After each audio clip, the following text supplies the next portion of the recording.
안녕하세요, 신혜우입니다. 네 번째로 소개해드릴 책은 미우라 시온 지음, 서혜영 옮김의 사랑 없는 세계입니다. 이 책은 앞서 소개해드린 책과는 다르게 과학적인 이야기를 담거나 역사적인 이야기를 엮은 책은 아니고요. 이 미우라 시온이 글을 쓰는 작가입니다. 과학적으로 정확하냐 안 하냐 뭐 그런 내용과는 상관없이 이 소설에서 어떤 식물을 연구하기 시작한 학생의 마음, 어떤 것에 열정을 쏟는 사람의 활동, 그런 것들을 알 수 있고 거기서 오는 고민이나 그런 것들이 잘 담겨 있는 책인데요. 여기에 주인공인 여학생이 실험실에 들어가서 식물학 연구를 아주 열심히 하면서 실험을 실패하기도 하고 본인을 짝사랑하는 어떤 남자 주인공이 있는데 그것도 잘 모르고 오직 사랑이 없는 식물의 세계에 빠져 있는 학생에 대한 이야기입니다. 이 책이 저한테 흥미로웠던 이유는 책을 읽으면서 제가 식물학을 공부했던 학부 석사 때 한창 열정이 넘치던 그 시기를 생각나게 하기 때문입니다. 실험실이라고 하는 곳은 굉장히 특수한 곳이고 또 거기에서 만나는 분들도 다 똑같이 식물을 좋아하시는 분들이기 때문에 거기에서 일어나는 사건, 사고들 그리고 재밌는 이야기들 그리고 괴짜 교수님들이라든지 특이한 학생들 그런 에피소드들이 많은데 그런 것들이 잘 담겨 있습니다. 이 책에. 그리고 특히 뭐 고구마를 키우는 괴짜 교수 얘기도 나오는데 제가 대학에서 봤던 그런 교수님들을 떠올리게 하는 부분들이 있어서 재미있었습니다.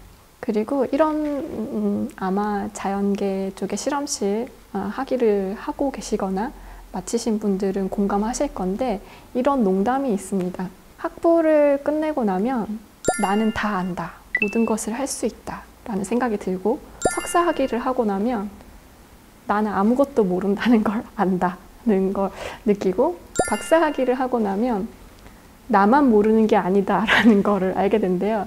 그리고 교수님이 되시면 나는 모르는 걸 얘기하는데 사람들이 다 믿는다. 뭐 이런 우스갯소리가 있습니다. 그런데 저는 박사 학위를 하고 나서 정말 공감을 했거든요. 제가 식물학을 하면서 저한테 어떤 결실이라고 한다면 아마 논문을 완성하고 또 한편으로는 과학적인 그림을 완성하는 것이 저한테는 연구자로서의 결실일 텐데요.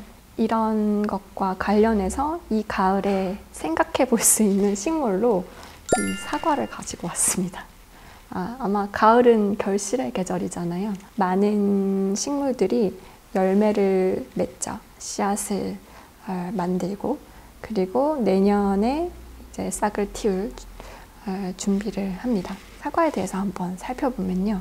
사과는 장미과에 속하는 식물인데 사과나무 속에 속합니다. 이 사과나무 속에는 우리나라의 야생종들도 몇 가지가 있는데 아그베나무나 야광나무라고 하는 식물들도 사과랑 같은 그룹에 속해 있습니다. 주변에 뭐 아파트 단지에도 많이 심겨져 있지만 이런 꽃사과라고 많이 부르죠. 여러 종류가 있는데 이렇게 작은 열매가 열리는 꽃사과도 있고 조금 더 큰 것도 있고 요즘은 이렇게 노랗게 익는 꽃사과들도 있더라고요. 이것들도 다 사과 원예 품종입니다. 이런 것들은 조경수로 심기 위해서 개발된 식물들인데요. 이 사과는 서아시아와 유럽이 원산지고요. 우리나라 원래 식물은 아닙니다.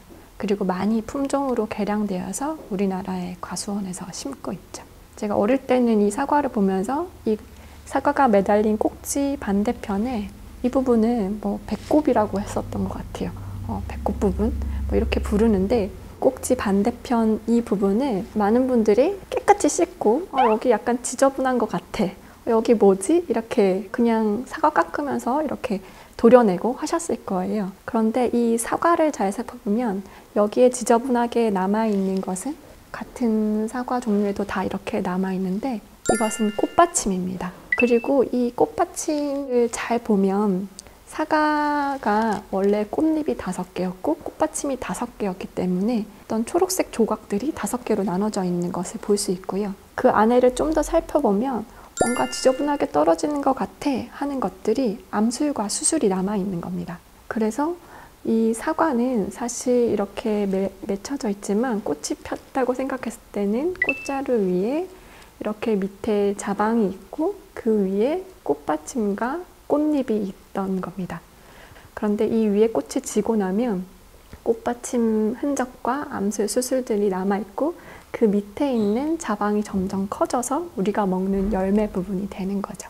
이런 사과를 보면 여기가 그냥 지저분하다고 생각했던 이 부분이 봄에 꽃이 피고 가을에 열매가 될 때까지 사과가 점점 커지고 그랬을 때 우리는 가을에 그 열매들을 보면서 와, 저렇게 열매가 열렸어 라고 얘기를 많이 하죠.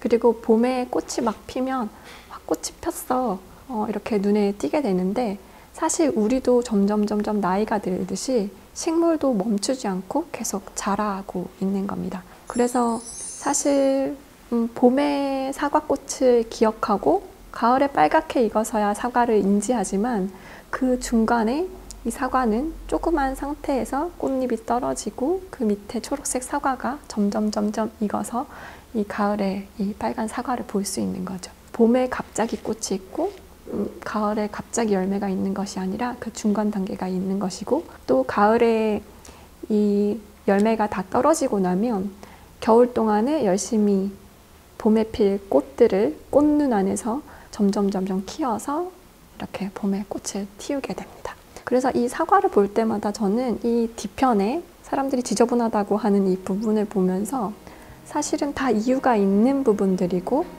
이 사과가 있기까지의 그 고난에 대해서 좀 생각을 해보게 됩니다. 논문을 쓰거나 그림을 그리거나 어떤 일을 여러분들이 다 완성을 해갈 때 그 완성된 것도 중요하지만 본인은 분명히 알고 있죠. 그동안에 했던 노력이나 그 과정들을 생각하게 되고 또 실패한 경험들도 가지게 됩니다. 그런 것들이 인생에서 더 중요한 부분이 아닐까 생각이 듭니다. 사과를 보면서 그런 것들을 한번 되짚어 보시면 좋겠습니다. 여기까지 4개의 강연을 하면서 4권의 식물과 관련된 책과 또 가을에 만날 수 있는 식물들을 여러분한테 소개해 드리고 함께 지식을 나눌 수 있어서 즐거운 시간이었습니다. 긴 시간 감사합니다. 좋아요, 구독 부탁드립니다. 군포시 도서관 많이 사랑해 주세요.